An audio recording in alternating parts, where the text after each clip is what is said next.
சேர்க்கல நான் எனக்கு பேட்ச் என்ன போய் உட்காந்துக்கிட்டு வந்து 4 ஓட்டு அடிக்கிறேன் ஒருத்தன், புரியுதா? ஒரு ஓட்டுனா சரி விட்டுட்டோம், 2 ஓட்டுனா போச்சு, 4 ஓட்டு வந்து அடிச்சாங்கன்னா எங்க போறது? திமுக வந்து யார் அப்படி அடிச்சா? ஏங்க உள்ள உட்காந்து அடிச்சுக்கிட்டு இருக்காங்க, சொத்து சொத்து சொத்து சொத்துன்னு திமுகவுக்கு இந்த சின்ன பிள்ளைய கூட்டு வந்து போடுறாங்க. கரீம், ஒரு நடுத்தர் கரீம் அவரா ஓட்டு போடுறாராம். சார் இங்க பாருங்க சார்,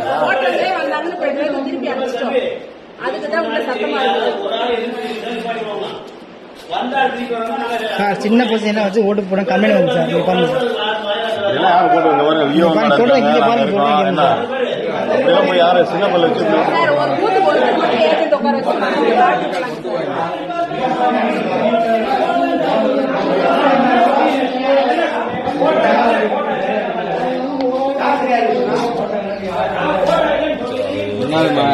சார் இருக்க கம்ப்ளைண்ட் பண்ண சார்ட்ட கம்ப்ளைண்ட் பண்றான். நீ சார் இருக்கும்போது எதுக்கு பயப்படுற? இல்ல சார் வந்தாரு சின்ன பிள்ளை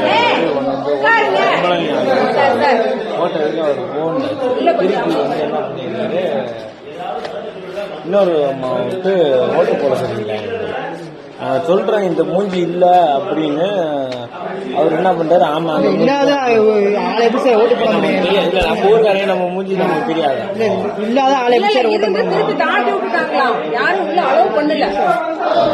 வருஷம் சாதி கடின்னு சொல்லிட்டு அவர் ஊர்லயே இல்ல.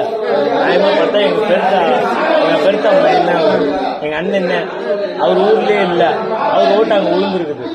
எப்படி விழுங்க சொல்லுங்க? போடாம எப்படிமா முடியும்?